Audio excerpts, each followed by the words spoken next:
Vamos lá. Agora, a viagem de Paulo entre a sua primeira e segunda prisão em Roma.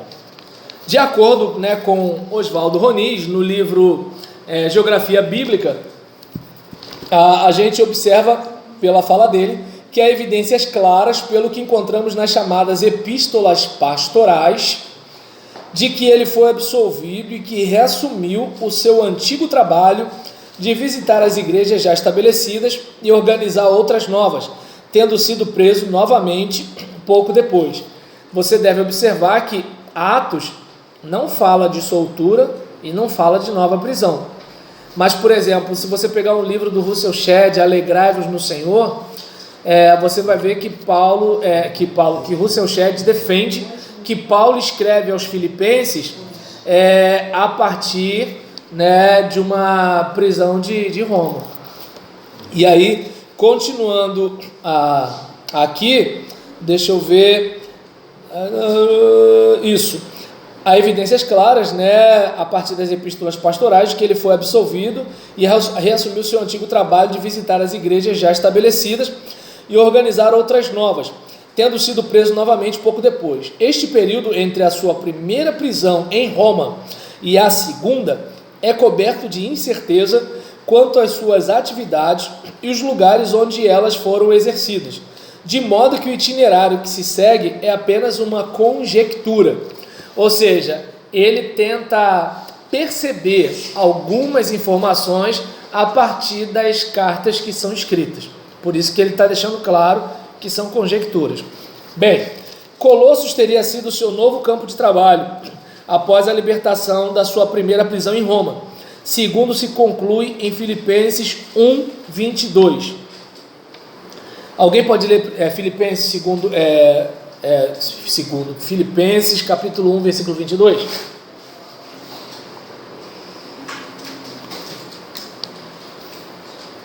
Depois de Efésios, Filipenses 1. Mas, se o viver na carne me der fruto da minha obra, não sei, então, o que devo escolher. 1:22, né? Isso, 1:22. E aí, a gente, por exemplo, percebe que assim, eu não consegui fazer bem a ligação, mas o que a gente percebe é o fato de que assim, ele quer ir, mas ele ainda tem algo para fazer, ele tem algo para concluir, algo para trabalhar. E aí, nesse caso, a gente vai reparar que essa cidade era uma cidade da Frígia, e essa cidade está na Ásia Menor, às margens do rio Lico, na rota terrestre entre o Ocidente e o Oriente. Ali havia uma igreja que teria sido fundada pelo trabalho de Epáfras e Arquipo. Filipos teria sido outro lugar visitado por Paulo nesse período. Filipenses capítulo 2, versículo 24. Wagner, já que a sua Bíblia está aberta em Filipenses, capítulo 2, versículo 24.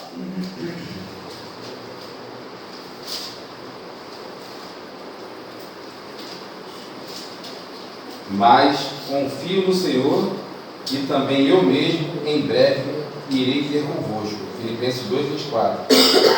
Então a gente, por exemplo, vai reparar que assim, ele ainda está tendo uma certa movimentação, E Nicópolis, segundo Tito 3, versículo 12, teria sido mais outro lugar visitado pelo apóstolo, situado na região grega de Epiro, no litoral do mar Adriático. Mileto e Creta, lugares escalados na viagem de Jerusalém para Roma. Em Creta, aparentemente desejava desenvolver trabalhos amplos para adiantamento da obra do Evangelho, mas teve que deixar os planos nas mãos de Tito. É o que se depreende de Tito 1, versículo 5, e 2 Timóteo, capítulo 4, versículo 20. Quem pode ler Tito, capítulo 1, versículo 5? Enquanto isso, alguém vai lá para 2 Timóteo 4, 20. Tito 1, 5. Por esta causa eu te deixei em Creta, para que pudesses em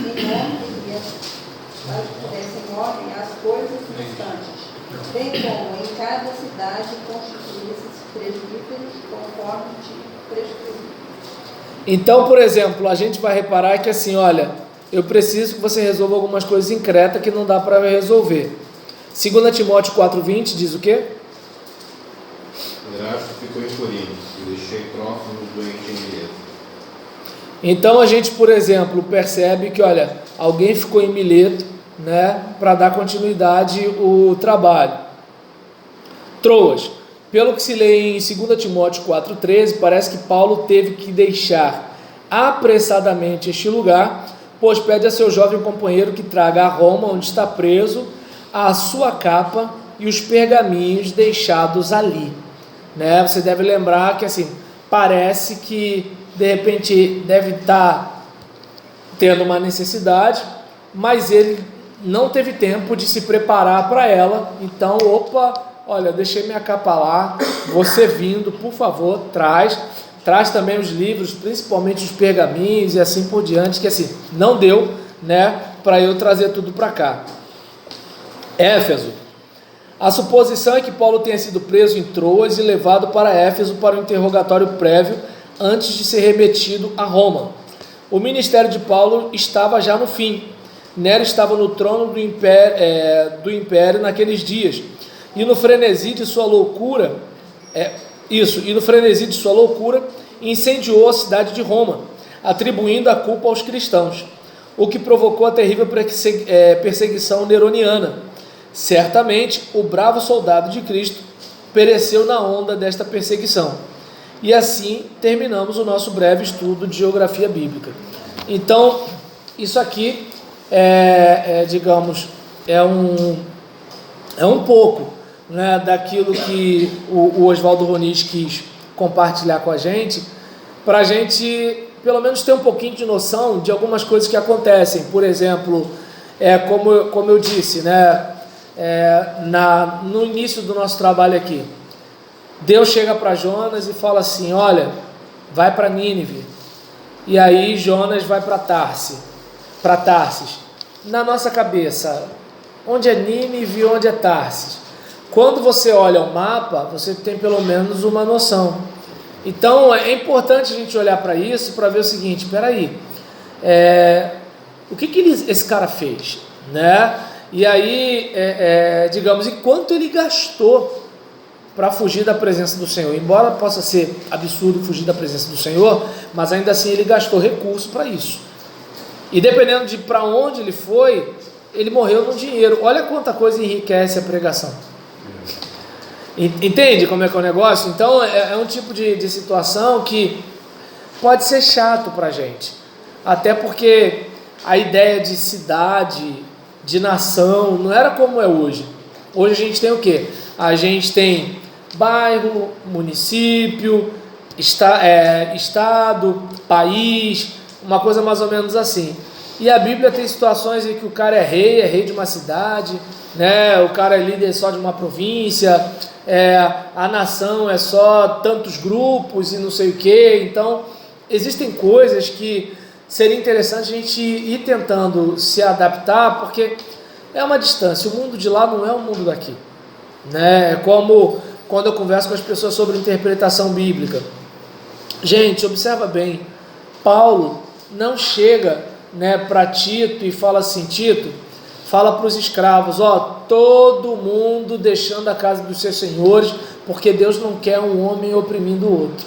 Não, Paulo fala o seguinte: olha, fala para os escravos para não serem respondões. E aí você olha e verifica assim: caramba, Paulo perdeu a chance de ser um abolicionista. E aí eu costumo dizer, o escritor, embora ele seja escritor de um texto inspirado, ele é um homem do seu tempo. Ele não vai pensar com a minha cabeça. Não, porque se Deus quisesse que a gente fizesse aqui, o homem lá... Gente, não é bem assim. Porque se for assim, então era para a gente hoje estar escravizando os outros. Já pensou? Imagina a cena. A gente, por exemplo, como é que seria a vida da gente? A gente ia achar normal a escravidão. Por que eu estou falando da escravidão? Porque isso é assunto pacífico. Está na Bíblia. A Bíblia fala para o escravo obedecer o Senhor. A Bíblia não fala para o Senhor soltar o escravo. Mas a gente consegue fazer um ajuste, uma adequação ao nosso tempo. Outras coisas a gente não faz. Que eu não vou tocar nesse assunto porque eu não quero treta. Mas deu para entender como é que é o negócio? Então você tem que entender como é que é aquela época lá, como é que é a mentalidade daquela época lá, como é que é a cultura de lá. Por exemplo, eu tenho uma dificuldade de pregar sobre Josué, é muita matança. Eu lembro que quando eu dirigia a favela do Dique, né, a gente ia, voltava. Aí eu não tenho O quê? muita matança. Você dirigiu a favela do Dique? Não, mas o Dique lá em Vilar dos Teles. Aqui em Anchieta tem Dique também? Não, você falou que dirigiu. Não, eu dirigi a congregação na favela do Dique.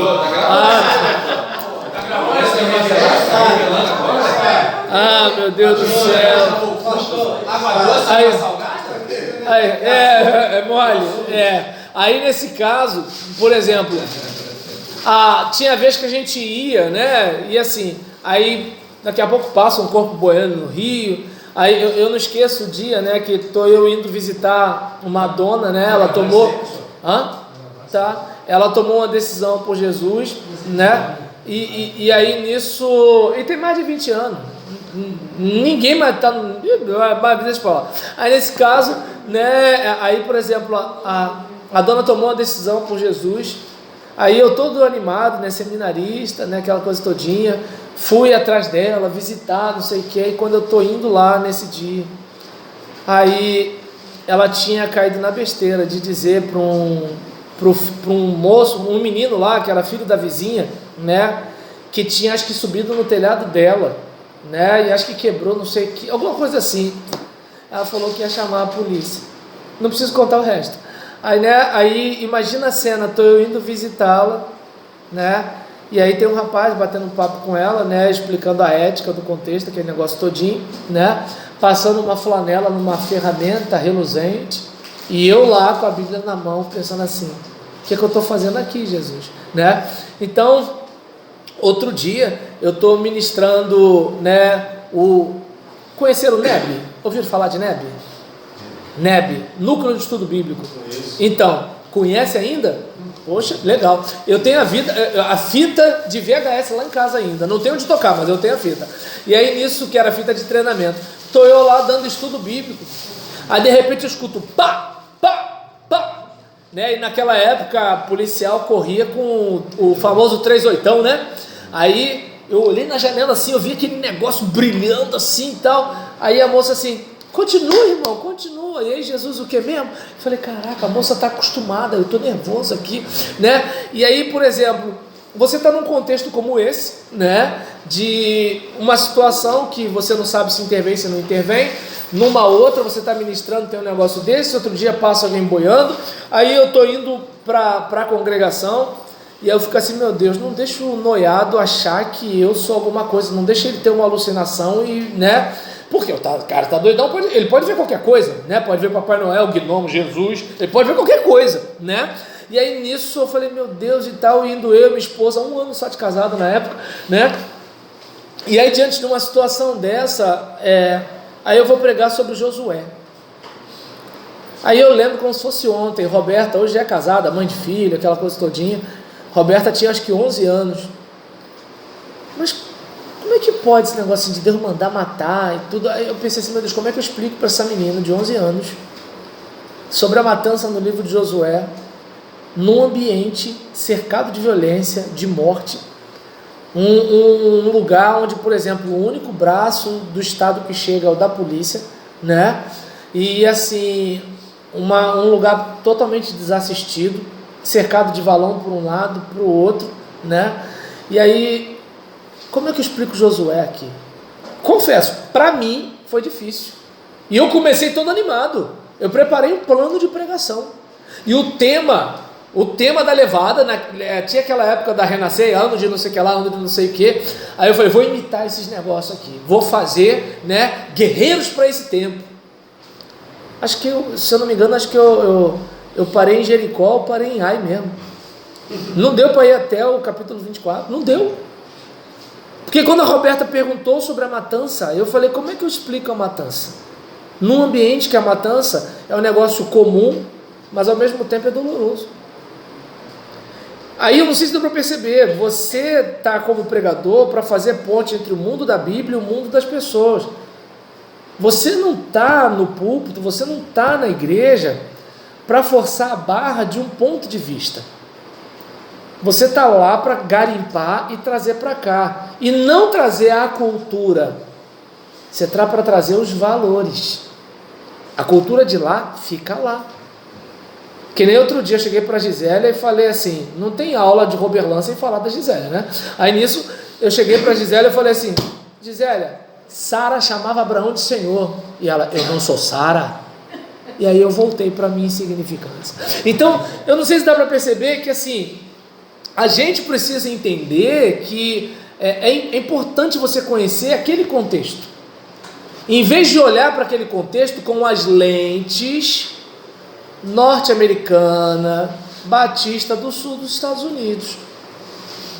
Não que eu seja contra os irmãos do sul dos Estados Unidos.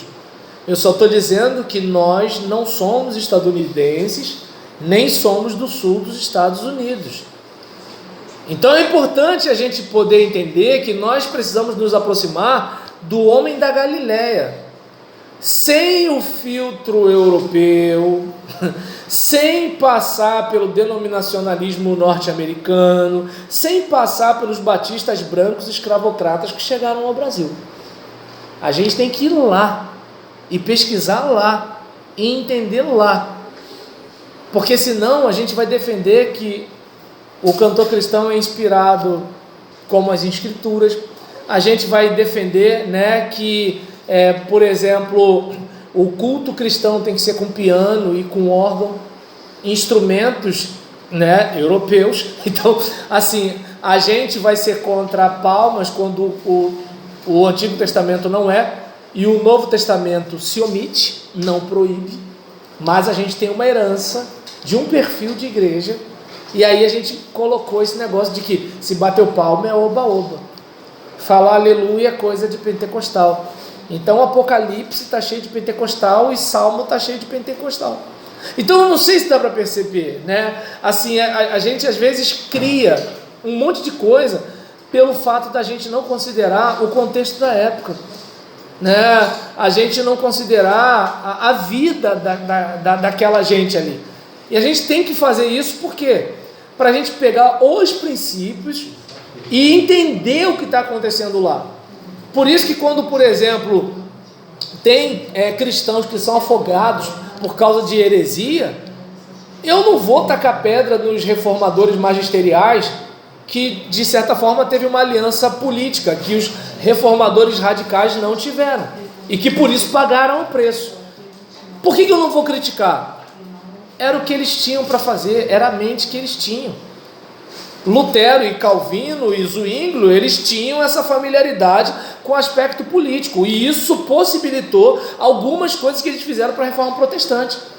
Enquanto isso, os radicais não bateram de frente com o sistema e foram perseguidos inclusive por protestantes. A história dos batistas, os batistas são perseguidos por outros protestantes.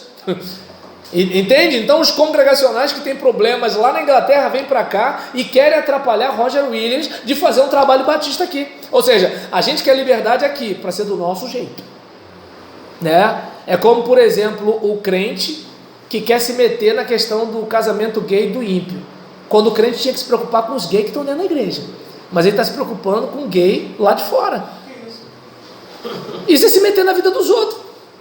Entende? Então é um tipo de situação que assim, a gente precisa estar atento a essa situação. Eu não estou aqui, pelo amor de Deus, tá, gente? Não estou aqui dizendo para ninguém que rodar a baiana, estou falando disso não. Só estou dizendo que é o seguinte, em vez de eu ficar, mas porque o homem com homem não pode casar, gente, já dizia Tim Maia, não vale homem com homem nem mulher com mulher, né? Mas ele já morreu, não pode ser processado. Agora o que acontece é o seguinte, isso é lá fora. A gente não está aqui para mandar como o mundo vai viver. A gente tem que tomar conta da nossa casa. E na nossa casa, né? Tá entendendo? Eu não estou dizendo que todo rapaz que faz coreografia assim, né? Eu não estou dizendo que tem alguma coisa. Só estou dizendo que é o seguinte, a gente tem coisa para a gente tomar conta. A gente tem coisa para tomar conta na nossa casa. E a gente está querendo, né, que o político tome conta do Brasil como se o Brasil fosse uma teocracia. E depois a gente critica os muçulmanos de querer fazer teocracia nos outros países. Então, vamos trazer os valores cristãos para cá. E vamos deixar a cultura do povo da Bíblia na Bíblia, né? Fala, Nelson. Eu até perguntei para alguém para confirmar, quando foi o Serra, aliás, fugiu. Isso. Paulo só fala para Filemão tratar com dignidade, não fala para libertar. Tá dando para entender? Você falou o povo americano do Sul, não sei se Mississippi é esse. Eles vieram da Guerra da Recessão. E os que vieram foram os derrotados. Que aqui tinha a chance de ter escravo. Lá não poderia mais. Mississippi tem até o Mississippi em chama. É uma guerra do americano branco com os negros. E sempre se fazendo de empregado. Tá dando para entender? E aí o que acontece? Não vou muito longe. Vocês, estudando a história dos batistas, vocês devem lembrar que o pioneiro batista aqui no Brasil, Thomas Bowen, ele era para fazer um grande trabalho aqui, mas ele quis fazer o quê? Evangelizar negro e ensinar negro a ler e escrever, para ler a Bíblia. Deu problema, deu ruim. Quais foram os batistas que conseguiram se ajustar aqui? Os escravocratas. Entende? Ou seja, eles não cabiam mais nos Estados Unidos, mas cabiam aqui. Aí talvez alguém diga assim, mas peraí, não estou entendendo, Roberlão, você está falando mal da denominação? Não. História é história. Se na nossa igreja a gente excluiu gente porque chutava uma bola na parede, a gente não tem que ter vergonha de contar um negócio desse não. A gente tem que lembrar que é o seguinte, é isso que acontece quando a gente quer impor um ponto de vista nosso e dourar com Bíblia.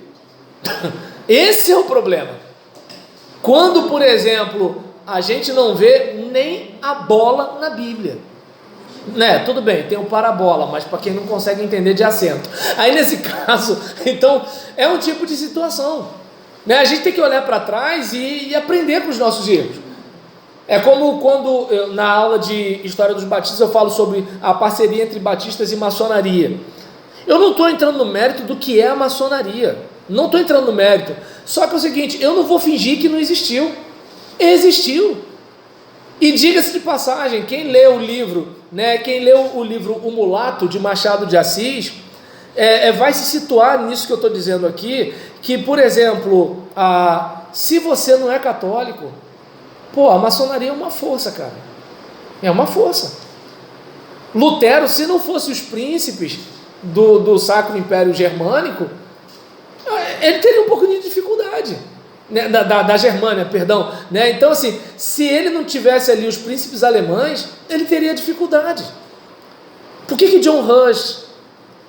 Por que Wycliffe? Por que Savonarola? Tá entendendo? Por que Pedro Valdo? Por que alguns caras anteriores a Lutero não conseguiram tanto êxito? Por que alguns pagaram com a própria vida? Porque eles não tinham o amparo político que Lutero tinha. Então, ou seja, o contexto social faz parte. O que a gente não pode é botar Deus onde é coisa de ser humano, né? E botar questões humanas na palavra de Deus. Aí é que está a questão. Por que essa volta toda? Para voltar àquela questão do escravo. Ninguém aqui vai dizer assim, eu acho que não vai ter um crente de bom senso defendendo a escravatura. Mas Paulo não foi abolicionista. Não foi. E nem por isso eu vou rasgar a minha Bíblia no texto que fala para os escravos obedecerem os senhores. Não vou. Entende? Porque eu sei que ele, como homem do seu tempo, ele está trazendo uma orientação. E está dando uma orientação para os senhores serem humanos com os seus servos, com os seus escravos. E aí, uma outra coisa que é para a gente pensar, que de repente, um escravo, naquele contexto, poderia ser tratado com mais dignidade do que um empregado assalariado hoje. Mas era escravo. O de hoje até pode ser escravo, mas pelo menos tem ilusão de liberdade. É um escravo com Netflix, é um escravo com cerveja gelada, rapaziada, nada para fazer, entendeu? Ele é um escravo, mas é um escravo, tá entendendo, que vai pular carnaval. Ele é um escravo que vai para Araruama, ele é um escravo, mas o outro não. Então é um tipo de situação. Quem são os senhores? Não, porque aí vai dar problema político, eu posso ser perseguido, meu canal pode ser caçado. Então, assim, se a gente for olhar, assim, a gente lida, né, com certas situações que seria importante a gente conhecer um pouquinho o contexto do mundo bíblico, para a gente poder entender. Chamar Jonas de rebelde é mole. Fica na pele de Jonas. Estuda um pouco sobre Nínive. Tá entendendo? Vê o modo que aquela gente tratava. Tá dando para entender? Eu, por exemplo, eu estou querendo assistir séries, né, de vikings, romanos. É complicado, porque é uma violência extrema. Aí tu pensa assim, meu Deus, e eu estou assistindo aqui, deitado no sofá, como é que deve ter sido viver numa época dessa? Eu não gosto de ver filme de escravo. Não gosto. É uns negócios, coisa de louco. Eu gosto de ver filme de super-herói. Dá tudo certo no final, tu tá entendendo? O cara dá tiro, tu prende no dente assim. Eu quero um negócio desse. Então é um tipo de situação. Hã? O quê? Joel e Calel? Ah, tá certo. Então, eu não sei se dá para perceber, né? Nisso que a gente vai fechar aqui, né? Deixa eu ver aqui. Só para ver quanto tempo eu tenho. Isso. Aí, para a gente fechar aqui o nosso papo, né? Que eu ia pegar outro livro, mas o horário que terminou, achei que era melhor falar um pouquinho, né? Desculpa aí, gente. Aí, oi. Uma perguntinha só. A Nínive, né, é a Síria de hoje? Nínive. Olha, Nínive era uma capital da Síria, né? Então, a Síria não é Síria. É outra. Deu para entender? Então, o que acontece? A questão principal é que é o seguinte: imagina, você é maltratado, você é torturado, né? Ou você acha que havia algum tipo de tratado ou de regra na hora de uma guerra. Imagina. E aí Deus está falando para você: olha, vai lá e diz para aquela gente se arrepender. Eu não. Eu quero mais que eles não se arrependam se eu manda fogo do céu, né? Então é como o crente de hoje, né? Que fica: faz justiça, Jeová, né? E aí, diante de uma situação dessa, né, só falta falar quebra-perna, mas eu de quebra-perna é outra prática religiosa, é outra situação. Aí nesse caso, quem sabe a gente não pode falar, né? Aí o que acontece? Então é um tipo de situação, né, que assim, é importante a gente ter a ideia. Já terminou a aula lá? Eu tô aqui esperando a campainha tocar. É o seguinte, ainda falta 5 minutos, a gente pode encerrar antes? Encerrar o raciocínio? Então, peraí, desculpa, o Cláudio pediu para encerrar o raciocínio, e aí eu já não gosto, né? Então, obrigado, Cláudio, obrigado. Agora ninguém pega o Cláudio lá fora. Então, em relação a essa situação, eu não sei se dá para a gente observar que, assim, se você entender a cultura da época, você entende até o autor do texto. Mas e Deus? Deus não escreveu o texto e nem agiu com psicografia. Você, na sua angústia, no seu modo de pensar, é que nem, por exemplo, quando eu vou pregar, aí alguém fala assim: Senhor, que ele não fale nada de si mesmo. Eu não tenho como pregar como gordo, não tenho como pregar como branco, não tenho como pregar como rico. Eu só tenho como pregar como eu sou. E aí, né, que a gente possa pensar nisso também dos escritores lá. Eles só podiam ser quem eles eram. E Deus os usou a si mesmo. Amém? Então vamos lá. Bem, no meu tá